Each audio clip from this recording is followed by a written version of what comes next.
Saudara, berpuji Tuhan kalau pada malam hari ini kita dikumpulkan dan terlebih lagi kita boleh difokuskan untuk mendengar firman Allah. Mari saudara, saya ingin sekali untuk boleh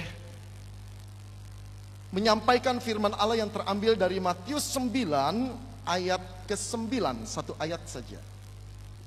Saya bacakan bagi saudara sekalian ya. Matius 9 ayat yang ke-9. Setelah Yesus pergi dari situ, ia melihat seorang yang bernama Matius duduk di rumah cukai. Lalu ia berkata kepadanya, "Ikutlah aku." Maka berdirilah Matius lalu mengikut dia. Saudara, teks yang kita baca ini merupakan kisah yang luar biasa dari seseorang yang bernama Matius bin Alfeus, yang oleh teman-temannya dipanggil dengan sebutan Lewi. Saudara-saudara, teks ini sendiri ditulis oleh dia, tentu saja dengan inspirasi atau ilham dari Roh Kudus. Saya ingin mengkhotbahkan bagian ini saudara, agar saudara bisa lihat betapa besarnya kuasa Allah mampu mengubah kehidupan seorang berdosa menjadi alat kemuliaan di tangannya. Tapi saya pikir-pikir saudara, sebetulnya akan lebih baik kalau orangnya sendiri yang menyaksikan kisah dirinya, Matius. Oleh karena itu sebelum acara ini dimulai, jauh-jauh saya sudah berkompromi dengan panitia dan berkata, boleh gak Pak Matius diundang kemari? Dan syukur pada Tuhan, panitia tidak keberatan.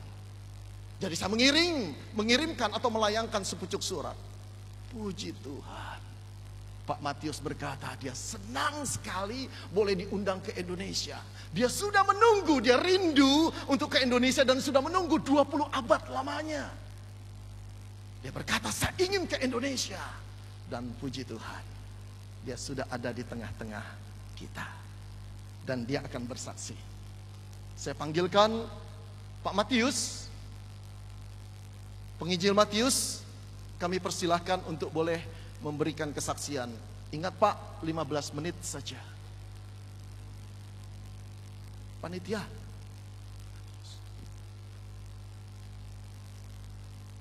Pak Matius. Maaf saudara, barangkali masih ada di belakang. Tunggu sebentar.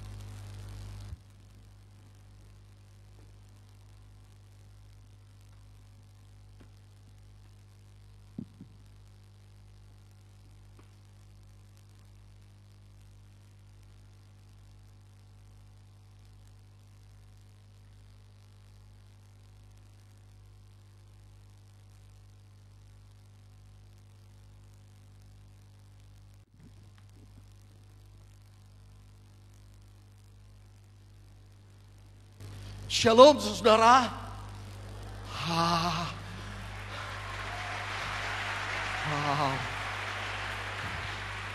Saya minta maaf, benar-benar saya minta maaf.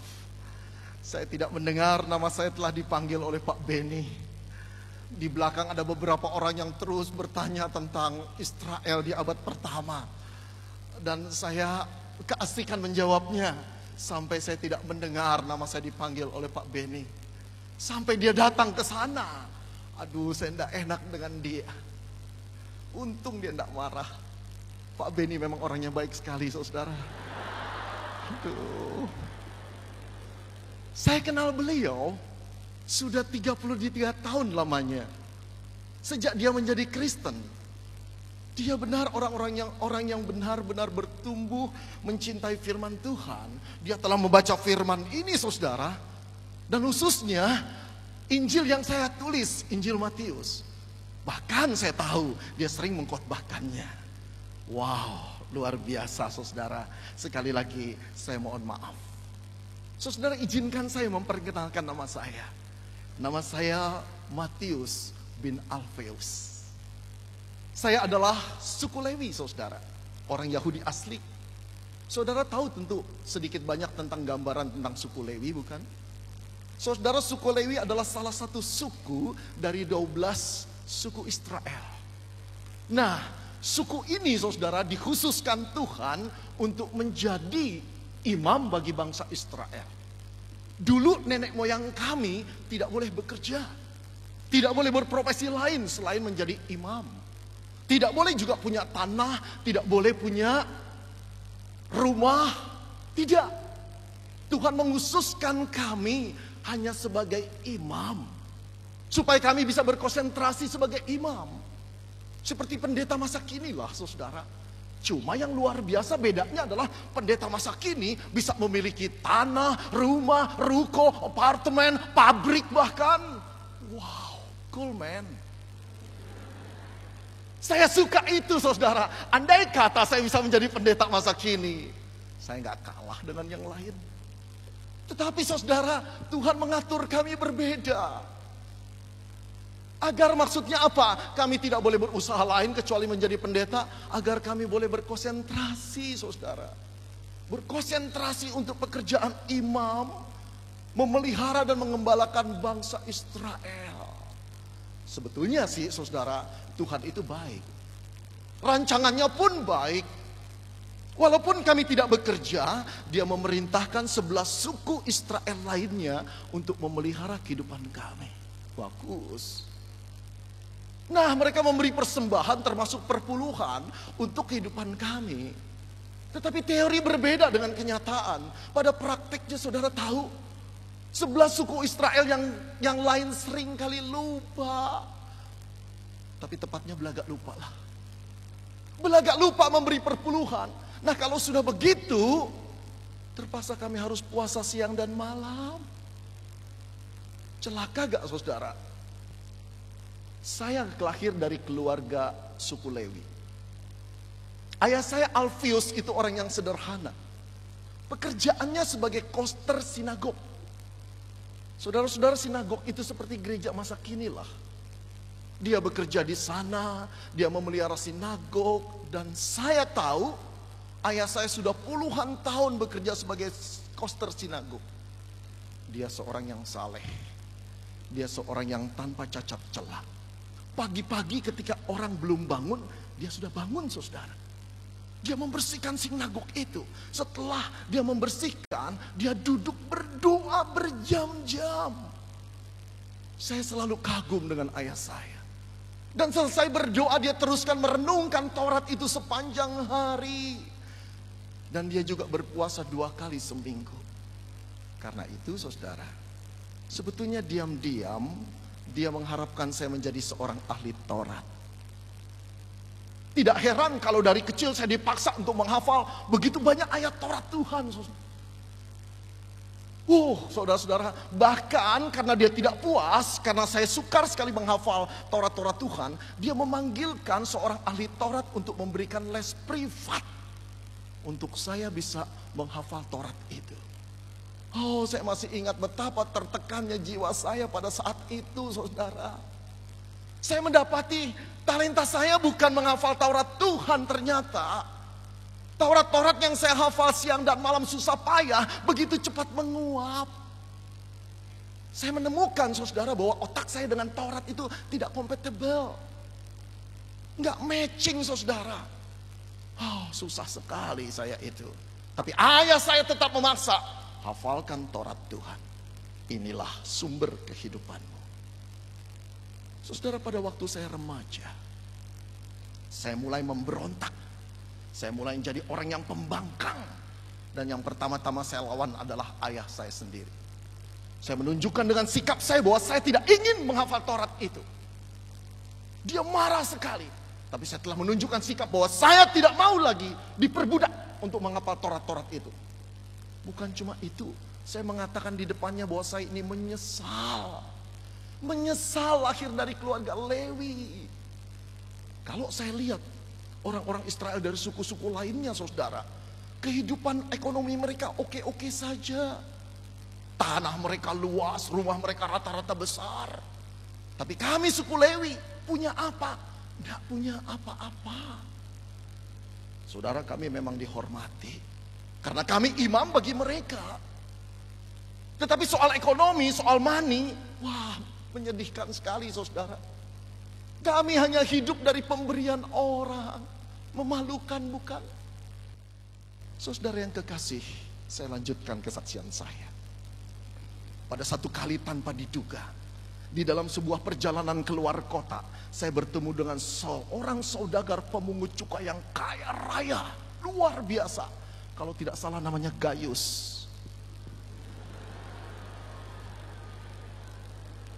Kalau tidak salah, kemungkinan besar saya salah, saudara. Saudara, dia menceritakan awal karirnya dia waktu meniti bisnis perpajakan. Sampai dia menjadi sukses dan mempunyai kantor-kantor pajak di berbagai daerah Palestina. Saya kagum sekali, saudara. Lalu pada akhir percakapan kami dia berkata begini, anak muda, hidup adalah satu perjuangan. Masa depan kamu ada di tangan kamu sendiri.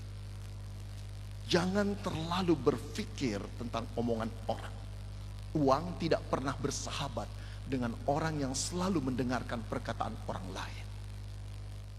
Kalau dulu saya mendengarkan perkataan orang lain, hari ini saya tidak menjadi seperti ini. Oh, saudara-saudara, saya begitu terobsesi dengan bisnis yang menggiurkan, menjadi pemungut pajak. Saya ingin sekali, dan saya telah melihat contohnya betapa kayanya orang itu. Seolah-olah sekarang terbuka jalan lebar untuk saya menjadi seorang bisnismen yang sukses. Tapi saya harus akui, untuk menjadi seorang pemungut cukai, saya harus berpikir 12 kali. 12 kali. Karena itu, saudara, pekerjaan memungut pajak merupakan pekerjaan yang najis bagi bangsa kami. Bahkan pekerjaan itu disamakan dengan pekerjaan WTS atau PSK, pekerja seks komersial. Terlalu aib kalau saya berani menjadi pemungut pajak. Apalagi pemungut pajak itu suku Lewi. Celaka 12 kalau saya berani, saudara. Oh, saya gentar. Tetapi saudara, saya akui, saya sudah terobsesi dengan menjadi orang kaya. Sekarang pintu terbuka di depan saya. Saya harus ambil, kalau tidak saya tidak pernah menjadi orang sukses, bukan? Sebelum saya mengambil jabatan menjadi pemungut pajak, saya datang pada ayah saya. Saya ceritakan maksud saya. Saudara tahu reaksi beliau? Betapa marahnya dia. Dengan suara yang meninggi dia berkata, Matius, sudah gilakah kamu? Kita ini umat pilihan Tuhan, Matius. Kita ini ditakdirkan untuk menjadi hamba Tuhan, untuk menjadi imam, bukan bisnismen, apalagi pemungut pajak, Matius. Pikir pakai otak, jangan pakai dengkul. Apa kata orang, Matius? Saya enak loh dengar kayak gitu. Jadul. Bener-bener, saudara. Dimarahin, ditunjuk-tunjuk sekali lagi, suku Lewi, kamu ditakdirkan jadi imam. Saya berkata, apa urusannya dengan orang, Pak? Mengapa kita harus mendengar perkataan orang? Ketika kita lapar, apa mereka memberi kita makanan? Ketika kita butuh uang, apa memberi mereka perhatian? Aku tidak peduli, Pak. Ayahku melotot. Dia datang ke tempat aku berdiri. Dia naik darah, aku pikir aku mau ditinju, saudara. Dia pelotot-pelotot dan berkata, Matius, ingatlah kamu. Ingat satu hal, kalau kamu berani menjadi pemungut cukai, jangan injak rumah ini lagi. Dan kamu tidak akan pernah menginjak bait Allah lagi. Dengar? Saya diam saja. Cuma saya melirik ke ibu saya. Air matanya tertetes. Menatap saya dengan dalam. Tapi dia tidak mengeluarkan satu kata pun.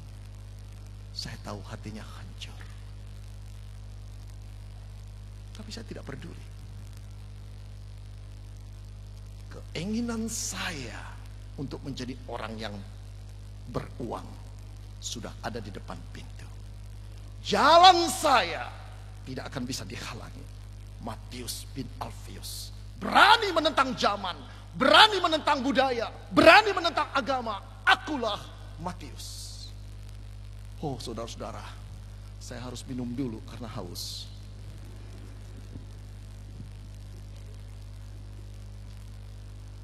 Gak bisa terbuka.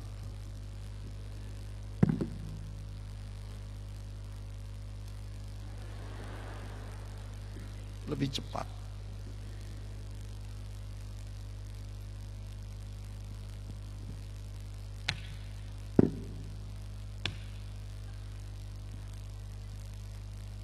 Tadi saya minta air jeruk, berubah jadi air putih. Pasti ada orang yang membenci saya.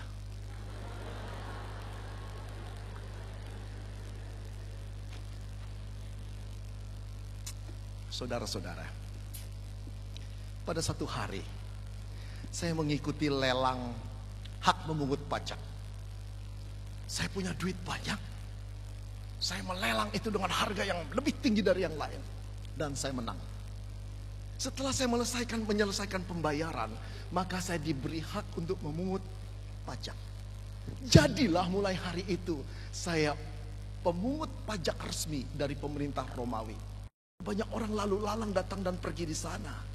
Setiap orang yang datang membawa barang, setiap orang yang pergi membawa barang, aku kenakan pajak. Sesuka-sukaku. Saudara, tidak jarang aku melihat mata orang yang melotot, penuh dengan kebencian, rasa geram, tapi aku tidak peduli. Yang penting, jen, doku, uang, betul tidak? Saudara, mana berani mereka itu kepada saya? Jangan lupa, biar mereka marah. Di sampingku tentara-tentara Romawi yang menjaga keamananku. Kamu bisa bayangkan. Dalam sekejap, uang itu mengalir seperti sungai ke kocekku. Dalam sekejap, aku menjadi orang yang kaya penuh dengan kemewahan, saudara.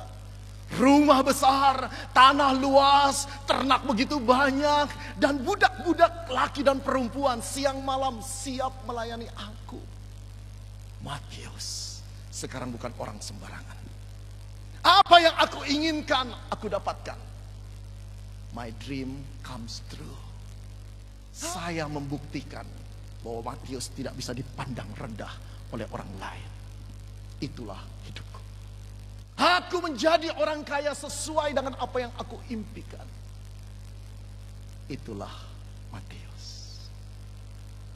Tapi saya harus jujur pada saudara. Setelah uang datang, setelah kekayaan berlimpah, ada satu perasaan yang tidak pernah aku alami. Hatiku gelisah. Jiwaku kosong. Seringkali di tengah malam aku terjaga. Aku kaget. Aku keluar dan menatap langit malam. Di tengah-tengah kegelapan langit malam, tiba-tiba ada kesunyian yang panjang. Aku seperti seorang anak kecil yang berlari di lorong yang gelap. Meraba-raba mana pintunya. Aku berteriak-teriak menangis, tapi tidak seorang pun yang menolong aku. Seringkali di tengah malam aku terisak-isak. Aku menangis seperti seorang anak kecil. Aku tidak tahu kenapa aku menangis. Aku tidak tahu kenapa perasaanku sepi. Aku tidak tahu. Ternyata uang bukan segala-galanya. Uang tidak memberi aku damai sejahtera. Aku bisa senang dengan uang, tetapi dia tidak memberikan kebahagiaan. Belum lagi dosa-dosa yang lain, saudara. Aku memang belum hidup di zaman kalian. Aku belum kenal internet. Aku belum pernah lihat gambar-gambar porno. Tapi bukan berarti aku lebih suci daripada kamu. Pikiranku liar, mataku jalang, dan begitu banyak dosa yang aku perbuat di tempat-tempat tersembunyi yang tidak diketahui orang. Aku orang kotor. Ternyata uang bukan segala-galanya. Sampai satu hari, saudara, ketika satu sore aku pulang ke rumah dari kantor pajakku, Aku melihat di sebuah bukit kerumunan orang yang banyak berdesak-desakan. Rasa penasaranku membuat aku ingin tahu apa yang sebetulnya terjadi, saudara. Aku menyibakkan banyak orang di sana untuk melihat sebetulnya apa yang mereka tonton. Ketika aku mendesak beberapa orang dan melihat, aku tahu apa yang terjadi. Di sana ada seorang anak muda berdiri di tengah-tengah lapang. Umurnya kira-kira 30 tahunan. Wajahnya agak kurus, perawakannya cukup tinggi. Dari cara berpakaiannya aku tahu dia termasuk ekonomi, orang-orang dari ekonomi kelas bawah. Wajahnya biasa-biasa saja seperti orang Yahudi pada umumnya. Tetapi yang luar biasa, anak muda ini memiliki sorot mata yang begitu tenang seperti air samudra, penuh kasih dan damai. Dan yang lebih mengejutkan, saudara tahu, yang dia khotbahkan, suaranya tidak terlalu lantang, tetapi pada waktu dia mengucapkan kalimat-kalimat itu, kuasa mengalir dari kalimat-kalimatnya. Oh, saya sampai terpaku mendengar khotbah anak muda itu. Dan tiba-tiba dia menusuk hatiku dan mengiris-ngiris. Karena apa yang dikatakannya itu adalah pergumulanku. Dia berkata tentang kebahagiaan. Dia berkhotbah demikian. Berbahagialah orang yang miskin di hadapan Allah, karena mereka lah yang mempunyai kerajaan surga. Berbahagialah orang yang berduka cita, karena mereka akan dihibur. Berbahagialah orang yang haus dan lapar akan kebenaran, karena mereka akan dipuaskan. Berbahagialah orang yang suci hatinya, karena mereka akan melihat Allah. Saudara, perkataan itu seolah-olah ditujukan kepada diriku sendiri. Aku sedang bingung tentang kebahagiaan. Mengapa uang yang banyak tidak mampu membuat aku bahagia? Tetapi dia berkata sesuatu yang berbeda. Dia tidak berkata bahwa uang bisa membuat kebahagiaan. Dia berkata tentang kebenaran dan kesucian hati. Aku sadar. Sekarang aku tahu kenapa kebahagiaan itu tidak ada pada diriku. Karena aku bukan orang yang suci. Aku bukan orang benar. Sekarang aku sadar kenapa aku tidak bisa melihat Allah. Karena aku ini orang berdosa. Saudara, saya masih ingat pandangan matanya. Seolah-olah pandangan mata seorang sahabat lama yang menatap aku begitu dalamnya. Sejak saat itu, kata-katanya selalu terngiang-ngiang dalam telingaku dan pikiranku. Di kantor pajak aku lebih banyak merenungkan firman-Nya. Sejak saat itu, saudara tahu, kalimat-kalimatnya membuat seperti bor yang membuat lubang yang dalam di dalam otakku. Semakin lama semakin dalam dan tidak bisa aku buang begitu saja. Oh, aku rindu mendengarkan firman-Nya. Aku ingin sekali hadir dalam khotbah-khotbahnya. Tapi itu tidak mungkin, bukan? Karena aku harus ada di kantor pajakku. Kalau aku meninggalkan kantorku, bocuan. Oh ya, perkenalkan. Nama orang itu adalah Yesus dari Nazaret. Dia seorang anak muda dan kabarnya dia cuma tukang kayu. Cuma tukang kayu. Bukan lulusan sekolah tinggi teologi ya, enggak. Cuma tukang kayu. Tapi belakangan orang selalu membicarakan dia dan namanya lagi naik daun. Orang itu bukan cuma pintar khotbah, saudara. Tetapi orang yang bernama Yesus dari Nazaret itu mempunyai kuasa yang sangat besar. Dan tidak ada satupun rabi-rabi Yahudi yang mempunyai kuasa seperti dia. Pernah ada seorang teman baik saya cerita begini. Kamu percaya tak? Saya dengan mata dan kepala saya melihat Yesus menyembuhkan orang lumpuh dengan sekali perkataannya, sembuhlah kamu, sembuh. Ajaib bukan? Teman yang lain berkata begini, aduh, mustahil dilakukan oleh seorang manusia. Dia menyembuhkan anak Yairus cuma dari jauh. Anak perwira Romawi cuma dari jauh dia sembuhkan dan sembuh. Saudara-saudara, bagaimana Saya tidak tertarik pada orang yang bernama Yesus itu. Saya selalu ingin mendengar khotbah-khotbahnya. Saya selalu ingin dekat berada di sampingnya. Begitu rindunya aku dengan anak muda yang bernama Yesus itu. Bahkan aku malu mengatakannya. Tapi karena ini kesaksian, saya katakan juga. Pernah satu kali saudara, di kantor pajakku aku melamun. Aku melamun begini. Andai kata aku ini bisa menjadi seorang murid Yesus, betapa indah dan bahagianya hidupku ini. Setiap hari mendengar firman-Nya, lepas dari belenggu dosa, melayani orang banyak dan hidup menjadi berkat bagi sesama. Saya merasa begitu indah hidup bersama dengan Dia. Tapi cepat-cepat lamunanku aku buang. Mengapa? Aku sadar siapakah dirinya dan siapakah aku. Dia adalah pribadi yang suci dan panutan masyarakat.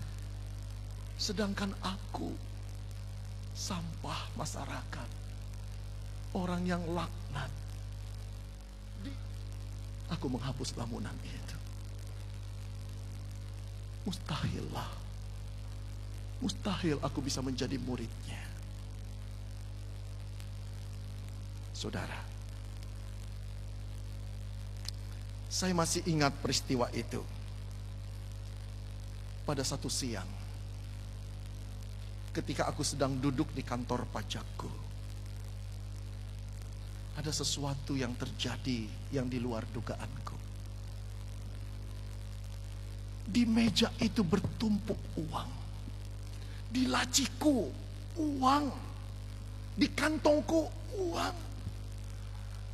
Tetapi entah mengapa saudara, ada satu perasaan yang tidak pernah aku alami.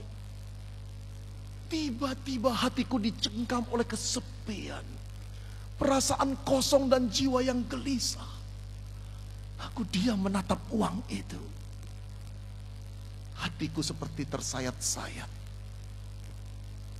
Tiba-tiba ada satu perasaan aku jijik dengan diriku sendiri. Ada perasaan aku begitu kotornya. Ada perasaan yang berkata, kamu bukan manusia, Matius. Kamu sudah lebih daripada binatang. Saya tertegun. Itulah perasaan suara hati nuraniku sendiri. Aku diam. Tiba-tiba air mataku menetes. Aku ingin berteriak, tapi aku tidak bisa berteriak. Aku ingin menangis keras, tapi aku tidak bisa menangis keras. Hanya air mata yang tertetes. Air mata seorang anak manusia yang merasa dirinya benar-benar kotor. Air mata seorang anak manusia yang merasa dirinya benar-benar sendiri dan terbuang.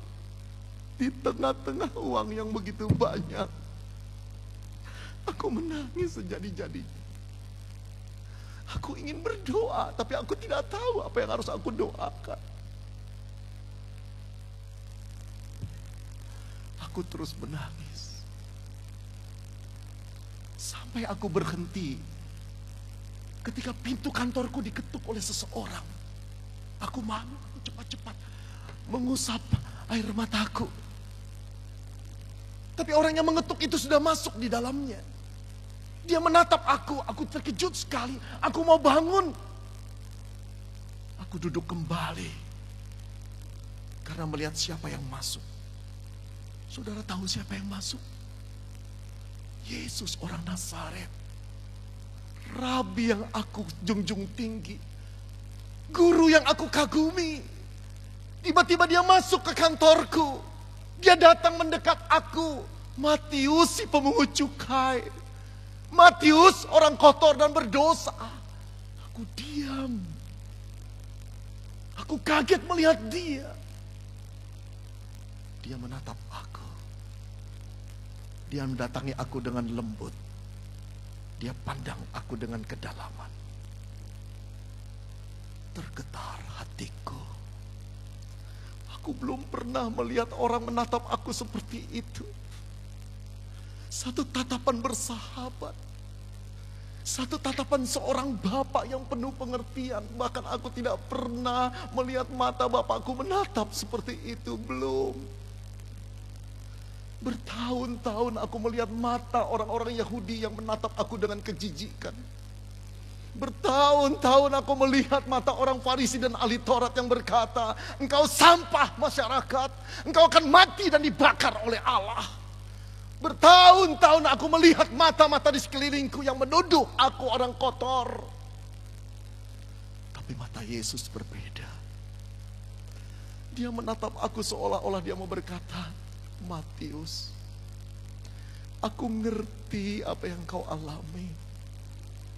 Matius, aku tahu kesepian hatimu. Matius, aku mengasihimu.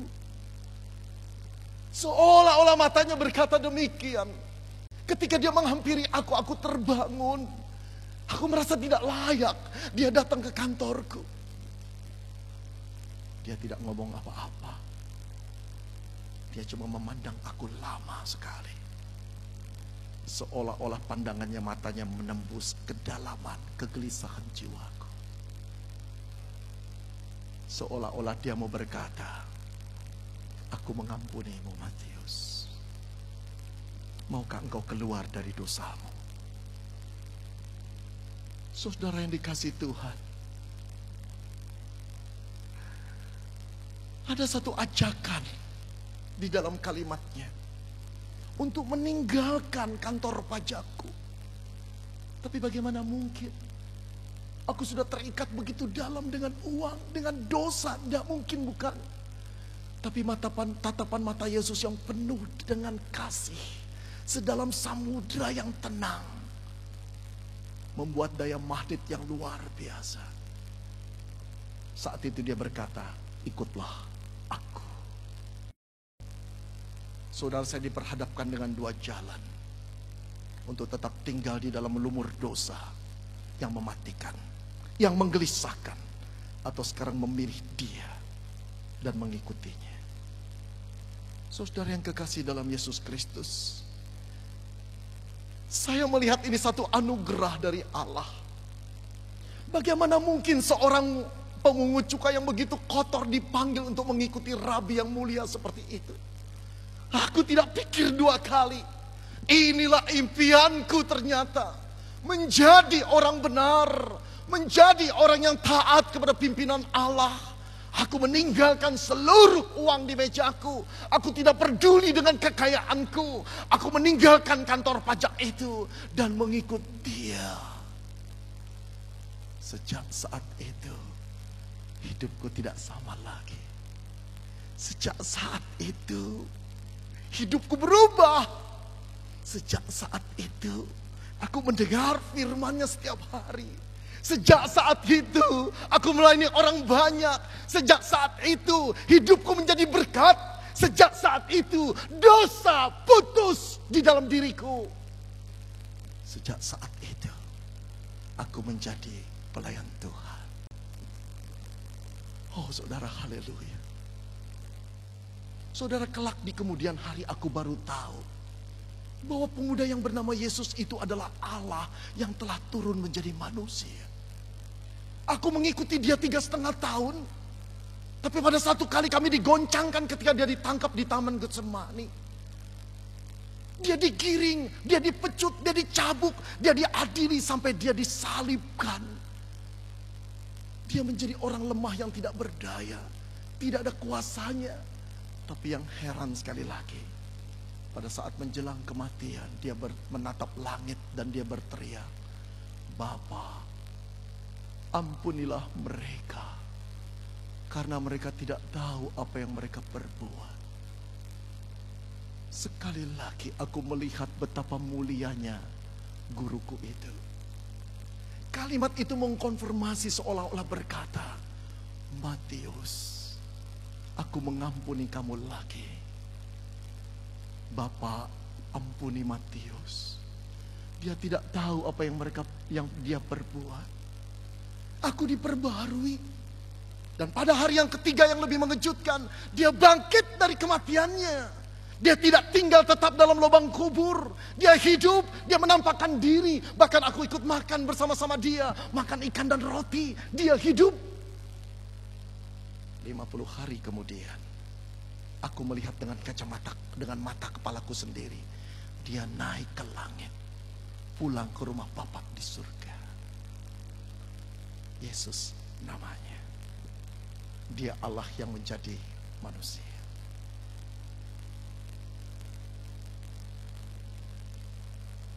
Saya senang bersaksi tentang diri saya. Tapi sebetulnya saya lebih senang memperlihatkan bagaimana Yesus mengubah saya. Saudara, perbedaan engkau dan saya 20 abad bukan? Tapi tahukah engkau? Sepanjang abad, dari abad ke abad, jutaan orang dirubah oleh dirinya. Sepanjang abad, miliaran orang dirubah oleh dirinya. Dan Pak Beni, sahabat saya tadi yang baik dan ganteng itu, juga telah dirubah oleh dirinya. Saudara tahu dia sih? Tahu gak? Ini rahasia. Tapi saya pernah bertanya, Pak Beni, kalau saya saksikan hidupmu gimana? Boleh gak? Dia berkata, boleh-boleh saja. Yang penting memuliakan Tuhan, bukan? Engkau tidak tahu. Ketika dia berumur 15, dia sudah berhenti sekolah. Hidupnya rusak. Gelap. Cuma dosa yang dia perbuat. Bergadang malam, nyanyi, bermain gitar, berjudi. Siapa yang memperhatikan anak remaja umur 15 tahun? Wajahnya jelek lagi. Ganteng lagi. Tapi engkau tahu, dia seperti aku. Cuma bedanya dia masih remaja, aku sudah dewasa. Dia gak punya duit, aku banyak duit. Tetapi sama-sama apa? Dia dirubah Tuhan seperti aku dirubah Tuhan. Siapa Tuhan kami? Yesus. Dia dijamah secara ajaib. Dia tidak pernah cari Tuhan.